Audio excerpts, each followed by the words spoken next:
Boa noite a todos. A palestra de hoje é sobre Fabulações de um Velho Criminalista, com o Dr. Paulo Sérgio Leite Fernandes.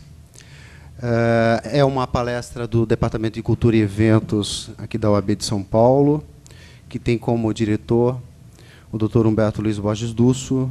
Meu nome é Valdemir, sou relator do TED 6 e também advogado. O nosso palestrante, ele é advogado criminalista há 52 anos, ele é ex-presidente da Comissão Nacional de Prerrogativas da OAB e também é autor de obras jurídicas. Desde já, professor Paulo, nós agradecemos pela sua presença, de ter vindo aqui hoje para proferir essa palestra. Muito obrigado. Ao final, o microfone passará e os senhores poderão formular eventuais perguntas ao nosso palestrante de hoje. Eu passo, então, a palavra para que o senhor profira, então, a sua palestra, professor. A primeira obrigação de um advogado criminalista, de um ator de teatro, de um camelô na Praça da Sé, ou de alguém que precise ganhar a vida falando, é ver se o microfone funciona. Porque, a não ser assim, nós ficaremos como aquelas atrizes e atores do cinema mudo. Como vocês são muito jovens, a maioria aqui, quando eu recebi o meu diploma de advogado, ainda não havia nascido. Dificilmente haverá aqui alguém nascido antes de 1957. Se nasceu naquela época, deve ter nascido no ano de 57, porque antes disso é muito difícil. De qualquer forma, em 57, este advogado já era mais que um adolescente, porque estava a cumprir o seu juramento, que era em latim: ego promitto me semper principis, e assim ia. Nós caprichávamos tanto que aquele que era o aluno laureado fazia antes umas aulas de latim com um sacerdote velho, porque havia uma pronúncia em latim que era a pronúncia à moda grega e outra a pronúncia à moda romana. Dizia-se principis ou principis, como o castelhano hoje de Barcelona ou o castelhano de Madrid, da metrópole. Isso vem a pelo porque o título dessa minha palestra também é um título esquisito como orador: Fabulações de um Velho Criminalista. O que tem isso a ver com o direito penal em si? Dia desses eu tive um problema sério com um promotor de justiça, meu caro presidente da mesa, e o promotor de justiça me desafiou no debate. Como eu já fui aluno em colégio de padre e quase tomei as ordens, não as tomei porque tive um problema sério com a filha do sacristão e fui expulso antes da hora, mas como o presidente do Supremo Tribunal Federal, que vocês conhecem de nome, César Peluso foi quase padre, foi seminarista, Eu também. Então não sei qual dos dois está em melhor companhia, se ele ou eu, porque ele também não concluiu o seminariado. É uma história complicada dos dois. De qualquer maneira, vocês vão me perguntar o que tem a palestra de hoje a ver com direito penal. Fabulações de um velho criminalista é alguma coisa ligada a misticismo, não? Nós somos todos fabuladores. Às vezes, numa audiência, diz o juiz ao réu: o senhor tem que dizer a verdade estrita. Nem o juiz sabe o que ele quer ouvir do réu, porque de madrugada havia mentido à esposa. Então, quando ele diz o senhor tem que dizer a verdade, ele pensa na mentira que ele contou à mulher de madrugada e fica com um problema muito sério. Mas isso diz, evidentemente, com o respeito que se deve ter ao Código de Processo Penal. Não, presidente. O processo é destinado à obtenção da verdade real. Certo dia, quando eu ainda era professor, eu fui professor durante muito tempo, eu fui professor durante 20 e poucos anos, numa universidade até muito conceituada. Deixei de sê-lo e voltei à advocacia criminal estrita, porque ser professor não ajudava a sobrevivência. Eu chegava em casa extenuado, honrado, mas sem dinheiro no bolso.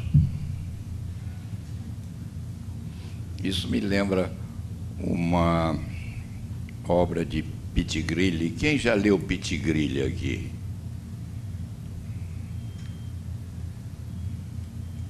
Pitti Grilli era um clássico. No meu tempo de jovem, o adolescente, o moço que não houvesse trespassado as páginas de Pitti Grilli ficava em muito má situação perante os outros. Pitti Grilli foi uma espécie de Chico Buarque de Holanda do século XVII, do século XVIII, lá atrás. Era incrivelmente competente em contar as coisas. E Pitti Grilli escreveu uma obra chamada O Experimento de Pote. Eu recomendo a vocês que leiam O Experimento de Pote, em vez de lerem essas sebentas de direito penal, onde vocês não vão aprender coisa alguma. Mas o Dr. Pote era um homem que se cansou de ser um luminar da ciência penal, largou a toga, deixou o capelo e foi exilar-se na África, entre os silvícolas. E lá chegando, como precisava sobreviver, o Dr. Pote se transformou em curandeiro. Como o Dr. Pote, na Europa, era um médico muito conceituado, ele curava muito mais do que os curandeiros da região. Ficaram com ciúme dele e ele foi processado por exercício ilegal da profissão de curandeiro, que havia essa condição na África dos avoengos. E para se defender, ele foi obrigado a ir ao baú e retirar de lá todos os diplomas que ele havia trazido da Europa para provar que ele era, na Europa, um cientista famoso. E com este velho fabulador que estava a conversar com vocês, é mais ou menos assim. Às vezes, eu apareço como curandeiro e sou desafiado, voltando ao promotor público que me fez um desafio na palestra ou no debate que nós estávamos a ter. Eu fui obrigado a falar com ele em latim. E depois de falar uns 10 minutos com ele em latim, eu disse em português: eu sou o Dr. Potts. O senhor tem alguma observação a fazer quanto ao nosso debate? Ou então, se o senhor não tiver, o senhor há de me dar razão. Então, eu sou uma espécie de Dr. Potts, porque, embora seja um fabulador e goste muito de conversar em termos bem adequados a uma conversa bem popularizada, se for necessário, eu falo em latim com vocês. Se eu tomar uns 3 uísques, sou capaz de falar em alemão. Se tomar uns 4 ou 5, alguém tem que me carregar para casa. E o desafio fica sem resposta. Mas, de qualquer maneira, nós falamos coisas sérias, de forma bastante engraçada. Eu não quero e não admito falar em vocês como se fosse o Dr. Potts, porque vão de sair daqui como entraram. Às vezes nós vamos a essas conferências da ordem, vocês não compareceram a muitas, ou alguns hão de ter comparecido a alguma. Metade da plateia dorme, a outra metade acabou de jantar, dorme também. E fica todo mundo esperando o que o presidente da mesa vai fazer. Se ele se levanta, todo mundo se levanta e está resolvido o problema. E eu não quero que as coisas sejam assim. Na minha experienciação de vida, hoje aos 76 anos e com 52 anos de advocacia criminal estrita, é preciso que eu tenha condição de levar a vocês, que são jovens, evidentemente, e que precisam captar um ideário qualquer, é preciso que vocês levem a casa alguma coisa além do certificado, que há de valer se, quando prestarem concurso público a uma carreira qualquer, há de valer, evidentemente. Mas o certificado, o diploma, não dizem coisa alguma à futurização da vida. Vocês precisam levar a cada contato com o mais velho uma característica qualquer que possa significar, no mínimo, uma aproximação com o mais velho. De vez em quando me convidam a falar, agora raramente o tribunal não me convida mais a falar, porque se quando eu estiver de bom humor, o desembargador não me aplaude como poderia me aplaudir se eu falasse coisas mais sérias, mas de vez em quando, na medida em que eu posso dizer alguma coisa a outras criaturas publicamente, eu tenho a impressão, às vezes, que eu sou uma espécie de Yoda, presidente. Aquele macaquinho. Eu estava discutindo com minha mulher outro dia uma coisa seríssima na televisão. Eu dizia: isto é um macaquinho. A Dione dizia: não, Paulo Sérgio, isto aqui é um animal híbrido. Digo eu: então é uma mistura de um coelho que encontrou com alguém que não era coelha e deu nisso aí. Nós ficamos debatendo uns 15, 20 minutos sobre a origem do Yoda, mas eu me sinto, às vezes, uma espécie de Yoda, porque aquele bichinho naquele filme Guerra com as Estrelas, numa das histórias, são 3 ou 4, eu via, ele acordava, chegava lá o Skywalker, chegava e dizia, o Yoda, diga alguma coisa sobre aquele negócio que aconteceu no motor da minha espaçonave. E o Yoda sempre dava as respostas ao contrário, né? Ele dizia, Skywalker não chegou bem aqui, né?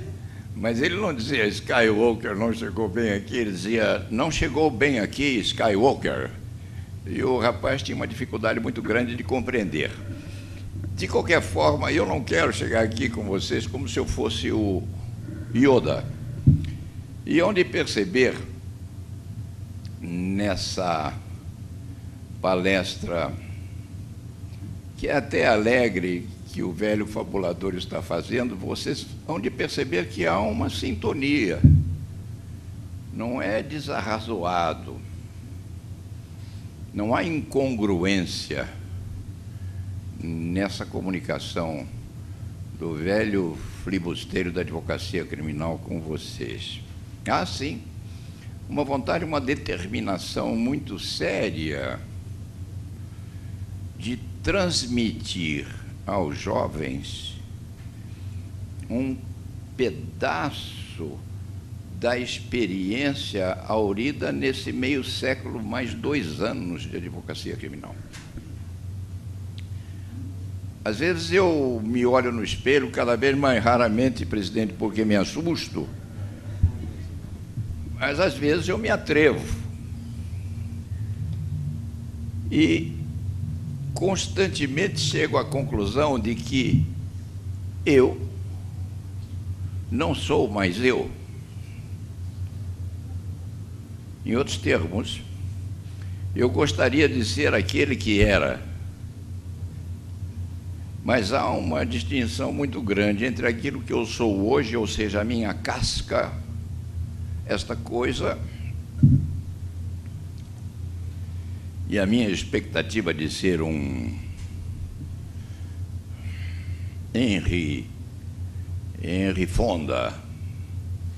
Eu tinha uma fixação enorme no Henry Fonda por causa dos olhos dele. E vocês dirão, o homem não pode achar os olhos do outro bonito. Eu posso, porque eu já tenho 76 anos e o mau nome que eu tenho não é desse estilo. Os meus antecedentes, de certa forma, são até elogiáveis. Mas, então, eu posso dizer, eu gostaria de ter os olhos de Henry Fonda. Eu estou falando coisa séria. Ou do Chico Buarque de Holanda. Tem um par de olhos azuis lindos e tem umas canções, umas músicas.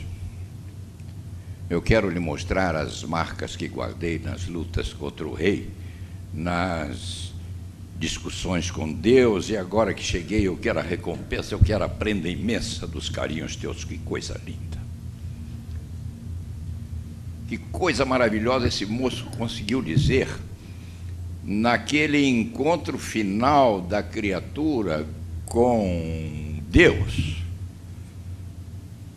ou com os santos, ou com os anjos, ou com Nossa Senhora. Eu sempre espero que Nossa Senhora esteja lá, porque ela vai interceder por mim e fazer com que o barbudo perdoe as minhas perebas. É difícil, mas como Valdir Troncoso Pérez faleceu há uns 3, 4 anos atrás, e acredito que ele vá para o céu, lá embaixo está havendo uma cerimônia de outorga da medalha de prerrogativas criada em nome de Raimundo Pascoal Barbosa, e Raimundo deve ficar aí uns 90 dias no mínimo à espera, porque tinha algumas qualidades negativas, poucas, mas tinha, mas ele há de interceder por nós. A propósito, me deram a medalha Raimundo Pascoal Barbosa no dia 29. Puseram-me uma na lapela, eu fiquei entusiasmadíssimo. Agora estão dando mais 100 lá embaixo. Eu digo, a minha é a 101ª. Eu acreditava que era uma só, mas isso depois eu vou discutir com o Dulce. Eu digo, mas espera aí. Eu acreditava que fosse o comendador mor da ordem, agora eu vou dividir isso com outros 100. Ele disse, não, mas essas são de prata, a sua é de ouro. Eu digo, mandaram colorir rápido, para não ficar igual a minha. Mas, de qualquer maneira, você já vê. É extremamente interessante essa questão correspondente, não vou perder o mote, entre aquilo que nós somos, aquilo que nós parecemos ser e aquilo que nós queríamos ser. São 3 alternativas seríssimas. Nós somos o que somos, somos aquilo que queremos ser ou somos aquilo que seremos daqui a um vintênio. Qual é a nossa expectativa em função dessa casca que nós temos? Às vezes eu tenho um problema muito sério, uma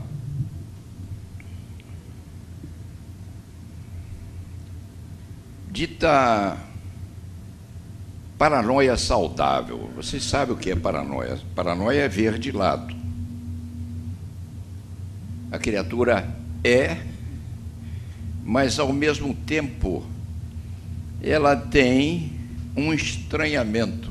Os psicanalistas chamam isso de estranhamento. A criatura está, mas ao mesmo tempo não está. É como se houvesse outra criatura a vigiá-la. Isso acontece comigo às vezes no Supremo Tribunal Federal. Eu vou sustentar um habeas corpus com aquela beca velha e mal cheirosa que eu uso porque dá sorte. Se vocês não sabem, criminalista não manda lavar a beca. Não é para afastar os outros, não.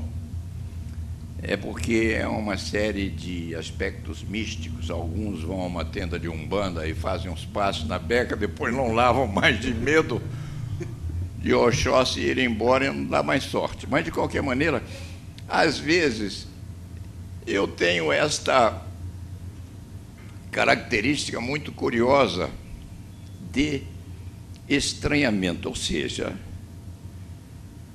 o Paulo Sérgio está aqui e há um outro ao lado a vigiá-lo e impedir que ele se conduza de forma diferente. Sigmund Freud chamava isto de superego. O velho Miguel Real inventou a teoria trinômica do direito, fato, valor e norma. Vocês que são civilistas conhecem muito isso, fato, valor e norma. E eu pensei que ele havia inventado. Não, ego, superego, id. Dizem os penalistas que inventaram a teoria tridimensional do direito penal, não? Vocês são advogados, se não são, hão de ser. Tipicidade, antijuridicidade e culpabilidade. Vejam que coisa curiosa. Tipicidade, antijuridicidade e culpabilidade é, em outro critério, ego, superego, id. Eles acham que inventaram alguma coisa. Eles foram buscar isso lá em Galeno, 2000 anos antes de Cristo, ou em Hipócrates, se vocês quiserem chegar um pouquinho mais cedo. De maneira que nós não inventamos coisa nenhuma, nós podemos fabular, imaginar. Daí o título desta Fabulações de um Velho Criminalista. O Durso queria que eu fizesse o lançamento aqui outra vez, porque disse ele: Paulo Sérgio, nós vamos aprender muito com o seu livro de Direito Penal de Godurso. Isso é um livro de sacanagem. A grande mãe não vai gostar. A grande mãe é a ordem, é a nossa velha senhora. De maneira que, sem perder a característica que estrutura essa minha conversa com vocês, o que eu quero dizer é que há uma diferença muito grande entre aquilo que nós achamos que somos, aquilo que realmente somos, aquilo que queremos ser. E, curiosamente, isso tem um significado muito grande. Outro dia, eu estava pensando, eu não estou satisfeito com o meu corpo. Depois eu pensei, por que eu digo o meu corpo? Eu deveria dizer eu corpo. Não, isso daqui é propriedade minha. Não gosto muito disto, mas preciso dele, porque se eu não o tivesse, não poderia, inclusive, estar conversando com vocês.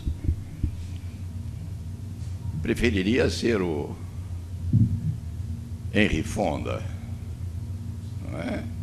Mas como eu não posso ser o Henry Fonda, eu tenho que fazer de conta que ele está por aqui e que o meu corpo é assemelhado àquele que ele exibia nas telas do cinema, já não mudo, do cinema falado. Ele morreu há uns 15 anos atrás, é pai de Jane Fonda. Se vocês vão ao cinema e lembrar de Jane Fonda, sem perder o mote da palestra, vocês vão lembrar de Jane Fonda fazendo Clute. Quem assistiu Clute? Clute, o passado condena. Ela era uma grande dama e começou a ser perseguida por uma sombra que a assustava nas noites em que ela não dormia. Isso tem uma ligação psicanalítica muito grande conosco, porque nós temos também os nossos fantasmas. Clute, o passado condena. Chico Buarque, aliás, diz assim, na Dança da Bailarina. Quem lembra da Dança da Bailarina de Chico Buarque de Holanda? Procurando bem, todo mundo tem pereba, só a bailarina que não tem. E ele vai. Não é dele. A música é dele. A letra é de Edu Lobo. Mas faz esta conjuminação, esta ligação, esta adequação entre aquilo que nós somos, aquilo que nós queremos ser, aquilo que nós não conseguiremos ser, e isso tudo misturado numa expectativa de unidade dessas características a ponto de que nós consigamos ser uma criatura só. E nós estamos todos conversando aqui, e vocês estão dizendo, esse ancião aí, esse terceiro idadista, está dizendo algumas coisas que nós não conseguimos captar. Conseguem sim,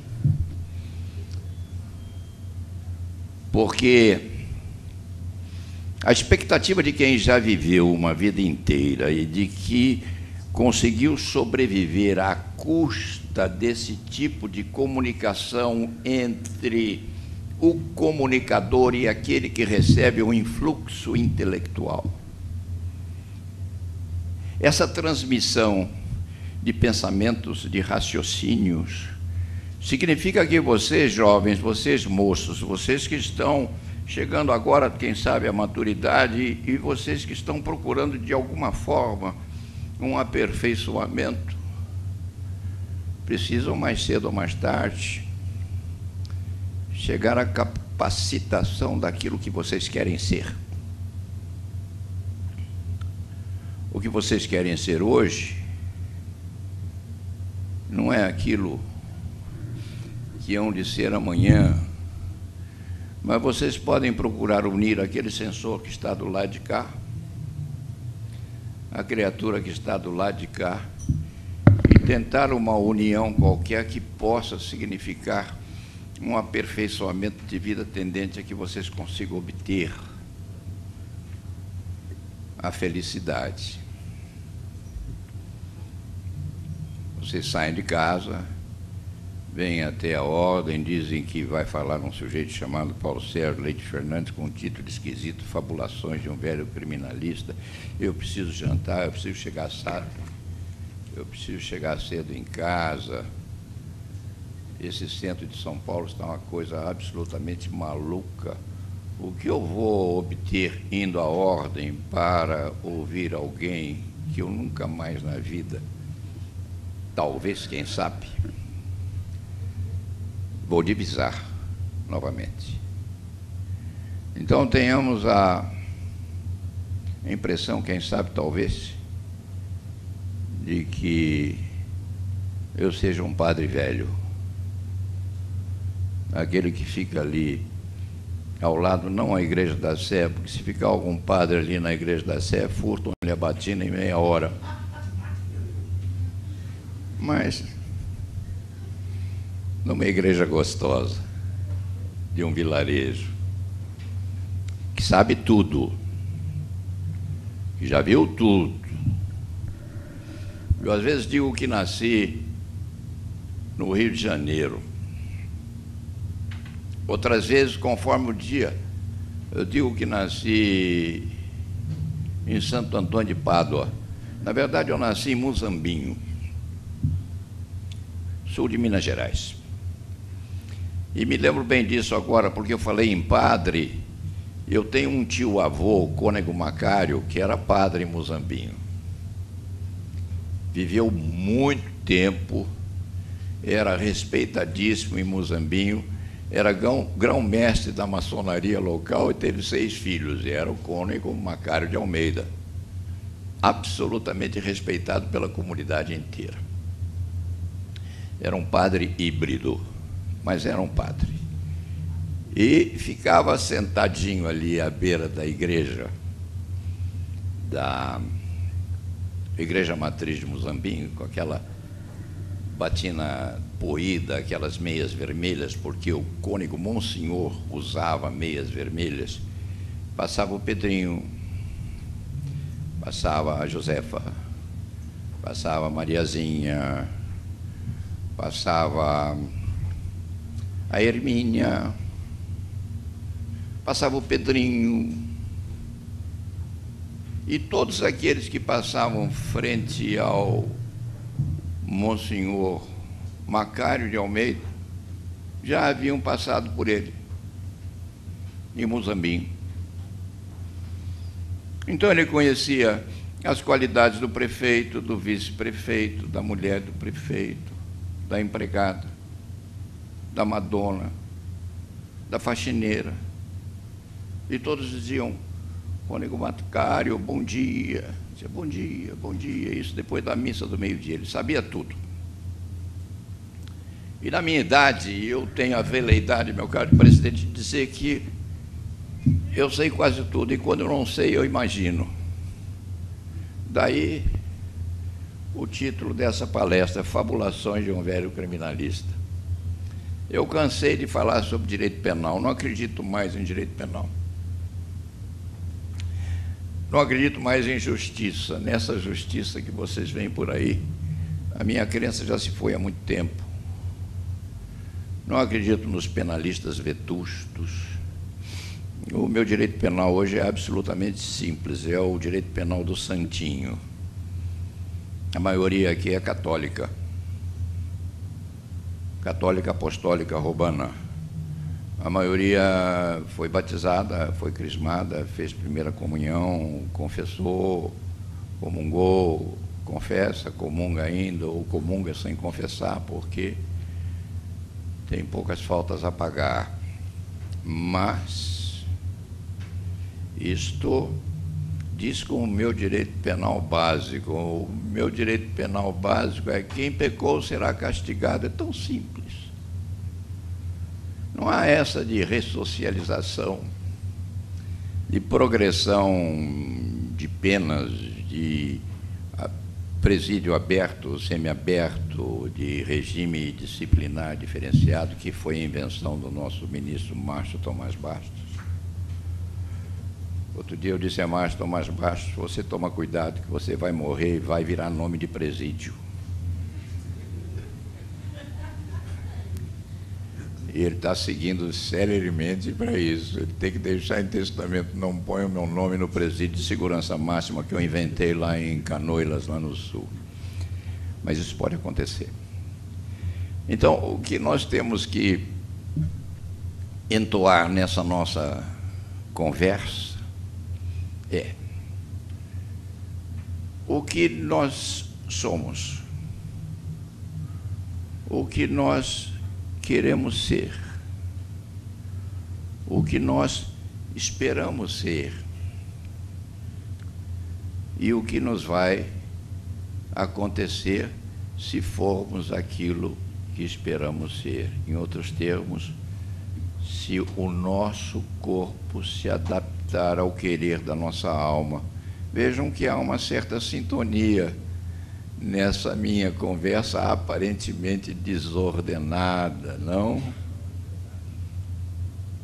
O que o meu corpo vai devolver, aquilo que eu chamo, às vezes, de meu espírito. Eu tenho lido muito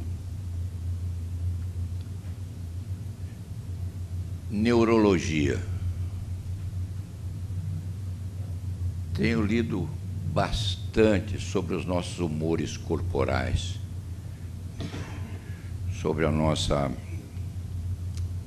tireoide, o timo, a hipófise, a epífise, as glândulas de secreção interna, a nossa amígdala, não a amígdala que está aqui perto da nossa campainha, não, a amígdala que é uma glândulazinha do tamanho de uma noz que está aqui na parte posterior do cérebro e que regula os nossos prazeres.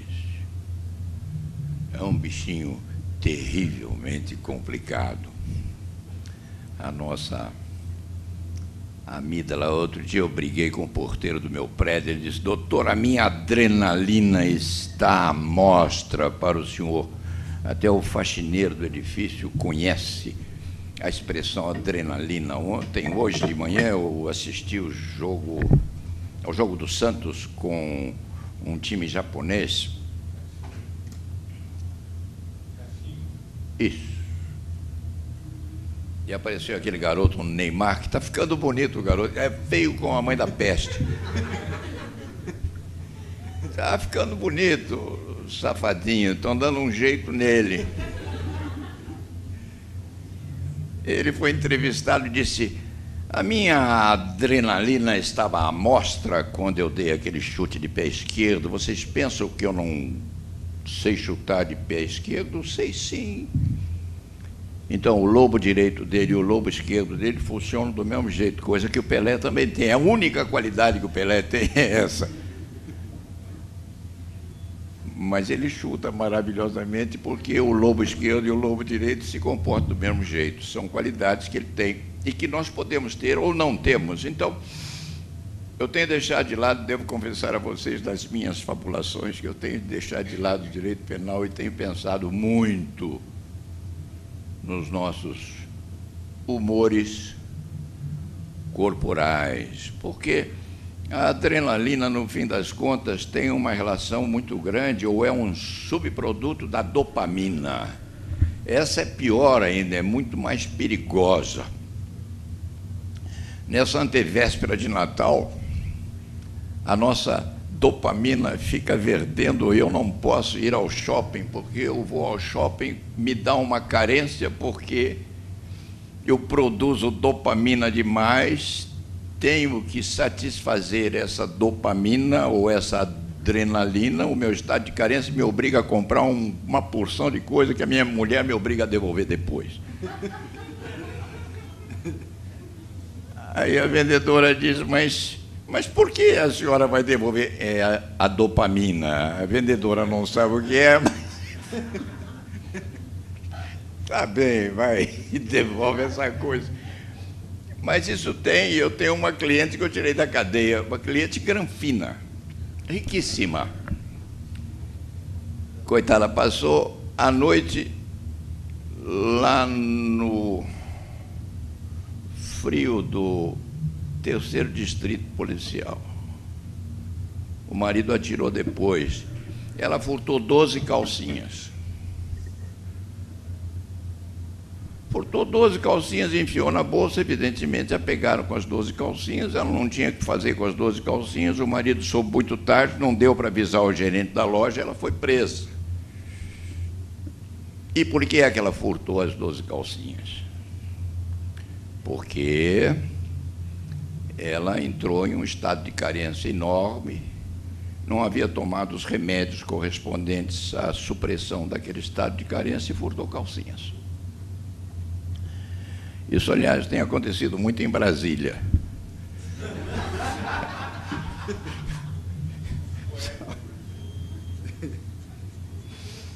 Só que eles têm furtado caminhões de calcinhas. E não tem esse tipo de justificativa. Mas, de qualquer maneira, voltando ao nosso status quo, o que nós somos, o que nós queremos ser, aonde nós vamos chegar com essa nossa viagem curta pelo mundo, não? Outro dia disseram o nosso brasileiro vivia 60 anos, e meu pai aos 60 anos era um velho. Eu me lembro de meu pai extremamente honesto, sério, uma criatura adorável, mas aos 60 anos ele ia à padaria de chinelo e pijama, já. Hoje, uma criatura com seus 70, 80 anos, se for bem cuidada, até que pode correr a maratona aí no 31 de dezembro, não é? Mas é pouquinho, é muito pouca coisa. Nós achamos que é uma eternidade, mas é um pedacinho tão pequeno de vida que nós temos que administrar da melhor forma possível. Desde a hora em que acordamos até a hora em que nós vamos dormir e até o amanhã, que nós não sabemos se vai acontecer ou não. E vocês chegam hoje à Ordem dos Advogados, a maioria constituída por advogados recém-formados, ou nem advogados são, não tiraram aquilo que vocês chamam de carteirinha, a carteirinha, não é? A carteirinha da ordem. E vão tentar um aprimoramento qualquer na vida a fim de poderem atravessar o dia seguinte com um pouco mais de capacitação de enfrentamento do porvir.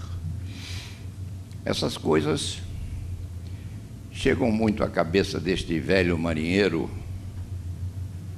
moços e moças, quando o Natal e o fim do ano vão chegando.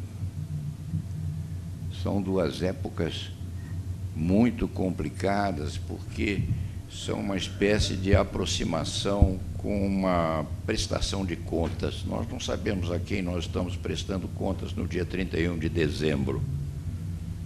Mas há uma característica qualquer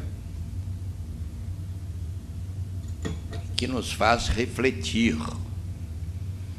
Ou o assentamento daquilo que já foi, ou a tentativa de cumprir uma promessa que se fez. De qualquer forma, são duas datas muito complicadas, que são muito mais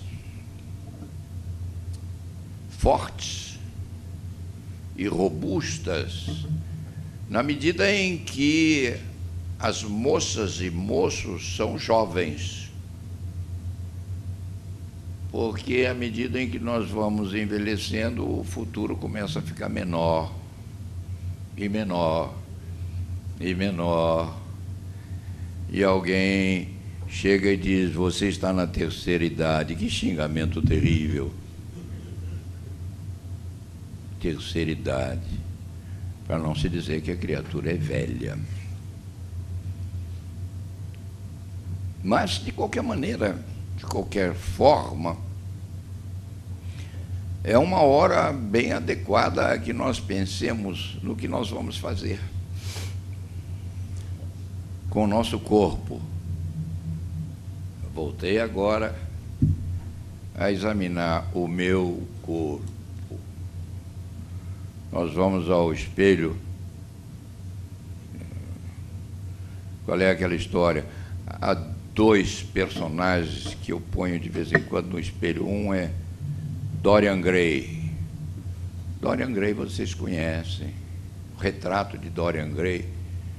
Que coisa especialmente diferenciada. E a outra é Alice no País das Maravilhas ou Branca de Neve, em que ela diz: não, a Rainha Má. A Rainha Má. A Rainha Má se olha no espelho e diz: espelho meu, existe no mundo uma mulher mais bonita do que eu? E o espelho responde: sim, rainha, é Branca de Neve. Aí a rainha envenena a maçã e Branca de Neve devora a maçã, e há aquelas coisas todas que vocês conhecem muito melhor do que eu. Mas há uma hora em que nós chegamos ao espelho. Existe alguma coisa que eu possa fazer para modificar a minha forma de ser, espelho meu? Eu não pergunto mais isso, porque o espelho me responde: oh, rapaz, todo dia você me diz isso, já cansei. Eu não tenho resposta para você. Mas vale a pena, mas moço, que veio aqui, vindo de casa, enfrentando esse trânsito terrível, sem saber o que ia encontrar, vale a pena nós chegarmos ao espelho à noite e, depois de nos olharmos, refletirmos: o que eu posso fazer para ser alguma coisa melhor do que eu sou hoje?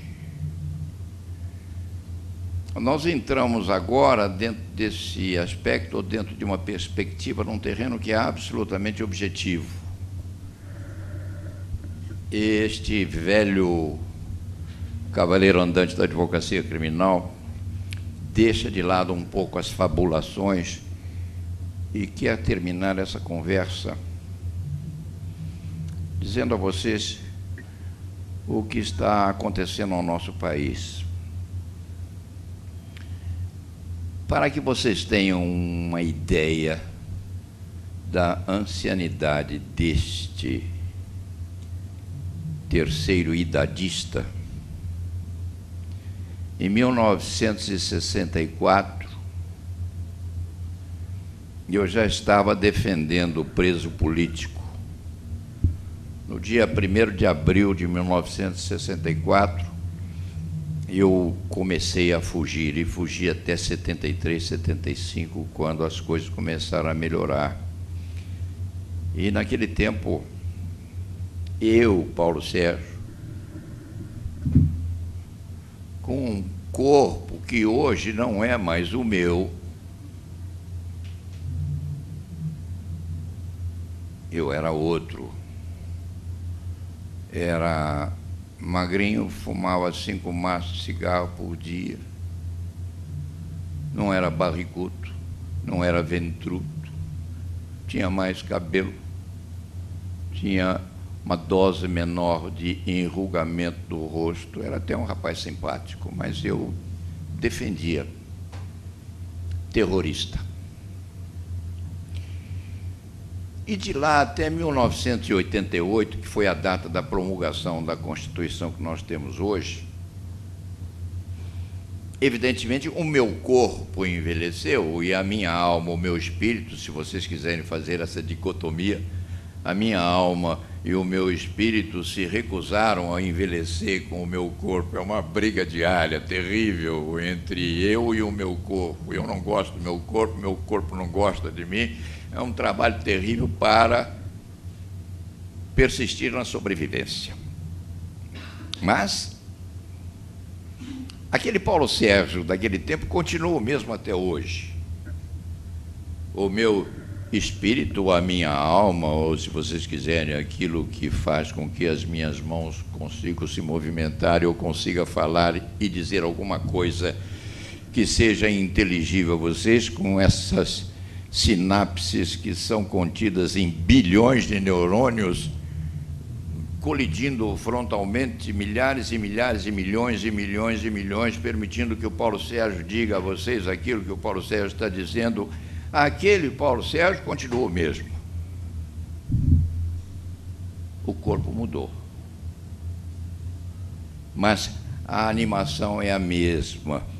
Dentro dessa perspectiva, ou desta elocução cheia das firulas, o Paulo Sérgio Leite Fernandes deve dizer a vocês que preferia, assim, advogar em 1973, 75, 77, do que hoje.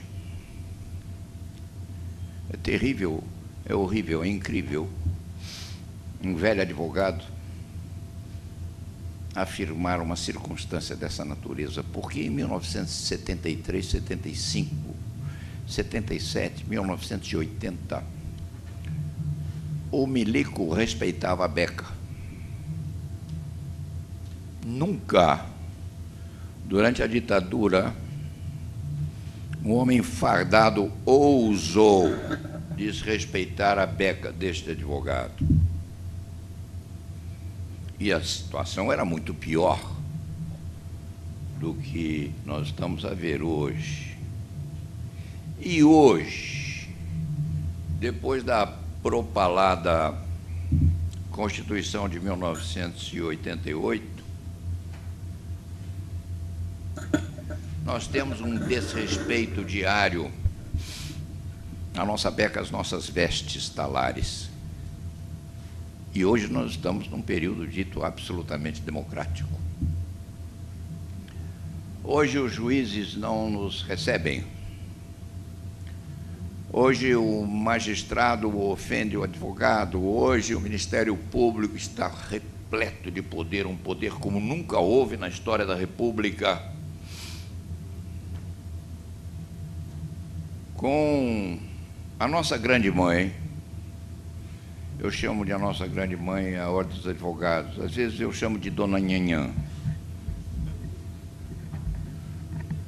Quando eu estou com raiva dela, eminente presidente, às vezes eu digo, a Dona Nhanhã vai muito mal. Por que é que a Dona Nhanhã vai muito mal? Porque ela deixou que nós nos multiplicássemos 700 mil vezes. Nós somos, hoje, no Brasil, 700 mil advogados, com mais 1 milhão e pouco que não conseguem ultrapassar as barreiras do exame de ordem. Nós somos 1.700.000 bacharéis em direito. E a Dona Nhanhã deixou que isso acontecesse. Em suma, nós aprendemos a negociar pelos outros. Aprendemos a defender os direitos e liberdades individuais do cidadão e não conseguimos defender os direitos da própria corporação. Se vocês querem saber, vocês já sabem, em grande maioria, eu estou por terminar. Lá pelos idos do século XIII, do século XIV, havia chamadas guildas. O que eram as guildas? As guildas eram ajuntamentos de tecelões, de pedreiros, de carpinteiros, de fazedores de espada, de ferreiros, que se agregavam para poderem lutar contra o senhor feudal que estava lá em cima no castelo, e que de vez em quando descia e resolvia disputar à noite A primeira noite do homem era a noite do barão, tomava a noite do camponês, a noite de gala. O primeiro dia do matrimônio do camponês era devotado ao senhor feudal, se e quando ele quisesse. Então nós somos herdeiros dessa guilda e não sabemos, desgraçadamente, não se sabe por qual razão, nós não podemos carregar, não conseguimos carregar armas contra o senhor feudal. Nós estamos negociando há dezenas de anos. Nós estamos entregando os nossos valores, nós estamos deixando que as nossas becas se esgarcem nos vilarejos da justiça estadual e federal. Nós estamos nos ajoelhando perante o Beleguim de baixa estirpe. E nós não conseguimos, não se sabe por quais cargas d'água, nós não conseguimos equilibrar.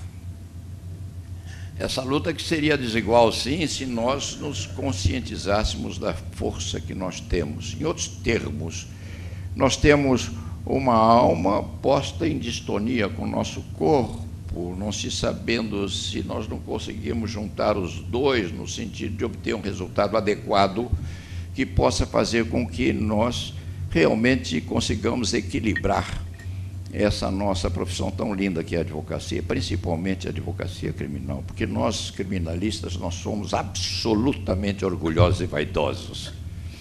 Nós achamos, não que somos melhores, nós acreditamos que somos diferentes, porque nós guardamos ainda este conceito que nos animava como jovens, quando jovens, e conceito este que ainda está dentro do nosso corpo, embora nosso corpo haja envelhecido. Nós não conseguimos. Nós estamos sendo escarmentados diariamente.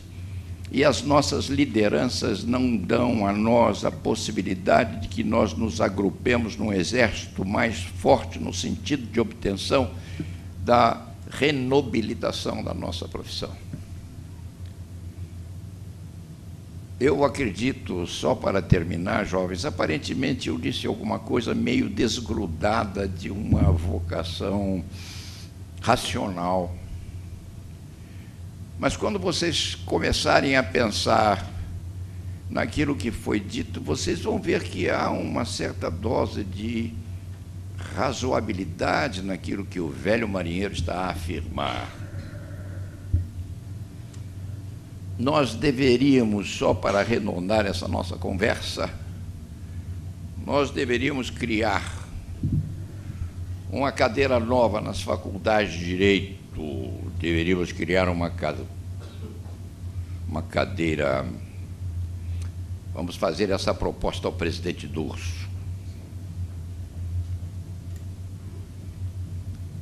Vamos fazer uma proposta ao presidente Durso, que crie a cadeira do aprendizado a dizer não.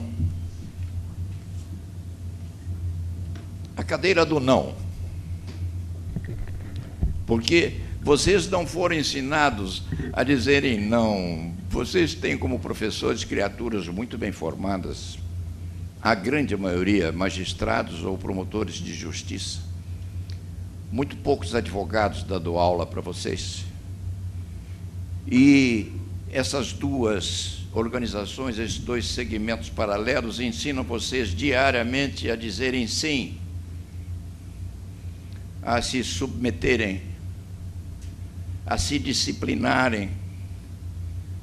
O que nós queremos, moços e moças, o que nós esperamos, o que o Paulo Sérgio lá de trás espera, embora metido nessa máquina que já vai enferrujando e pedindo para descansar, o que aquele Paulo Sérgio espera, habitando este invólucro que não quisera que fosse dele, mas que continua sendo dele, embora ele não o queira, o que nós queremos é que vocês digam não. Aprendam a disputar, aprendam a discutir, Aprendam a não negaciar. E se dirá que eu sou um anárquico, um fabulador, sim, um inventor, um parlapatão de teatro de carroça, daquelas que andavam pelas estradas com os palhaços vestidos de roupas coloridas, mas é isto que é preciso que seja transmitido a vocês por alguém que só envelheceu na máquina, mas que continua igualzinho a vocês aqui dentro. Então, digam não. Eu sou um anarquista compensado. Sabe o que é um anarquista compensado? É aquele que, quando obedece, o faz para não ser destruído. Só. Porque se quando pudesse, iria até o fim, até o talo, até o desafio final, no sentido de redemocratizar verdadeiramente o nosso país. E tenho dito a vocês todos.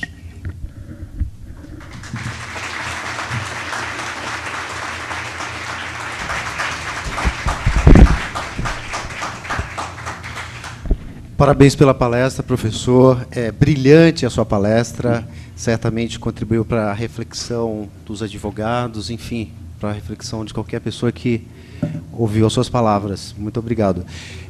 Alguém gostaria de fazer alguma pergunta para o professor? O microfone pode estar passando.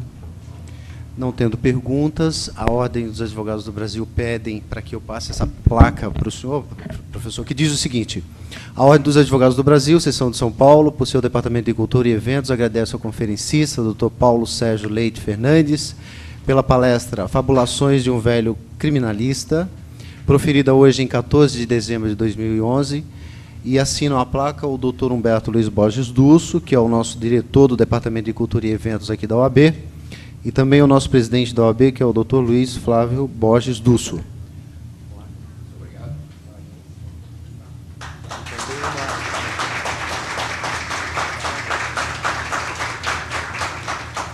E eu passo, então, a palavra para que o senhor, eventualmente, faça alguns comentários. Deixa eu dizer só uma coisinha a vocês. Eu tenho umas 40 placas. Talvez mais. Eu tenho placas, tenho cristais, tenho baixelas. Nós vamos recolhendo isso pela vida. Eu gosto, adoro a placa. É uma delícia a gente receber isso, porque é uma espécie de abraço que o presidente Dusso nos traz. E quando me dão um brinde dessa natureza, às vezes eu digo, outras vezes eu não digo. Nós temos várias vidas, não? Alguns têm 2 vidas, o que foi e o que é. Alguns têm 3. Eu tenho 2. Eu tive uma família linda e tive uma mulher maravilhosa que morreu muito cedo.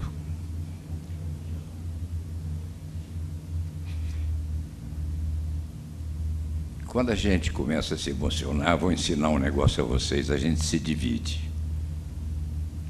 A gente não fica um só, porque se ficar um só, a emoção pega e não consegue dizer. Então, quando eu estou num júri e começo a me emocionar demais, eu ponho o outro Paulo Sérgio emocional do lado e viro um mecânico e conto a história com ele de boca fechada. Mas eu tinha uma mulher maravilhosa que morreu muito cedo e me deixou com umas 20 placas. Eu já gostava disso. E eu tive um ato de desespero, amassei-as todas.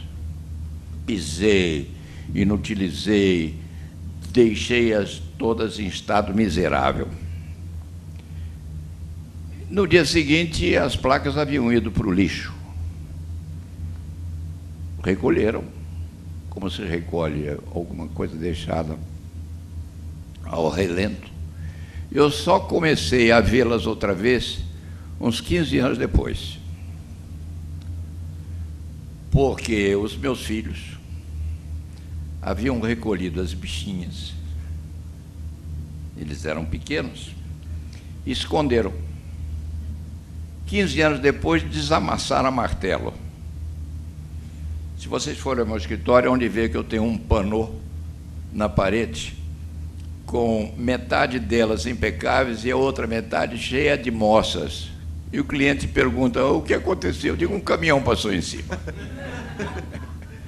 Muito obrigado a vocês, viu? Obrigado, presidente.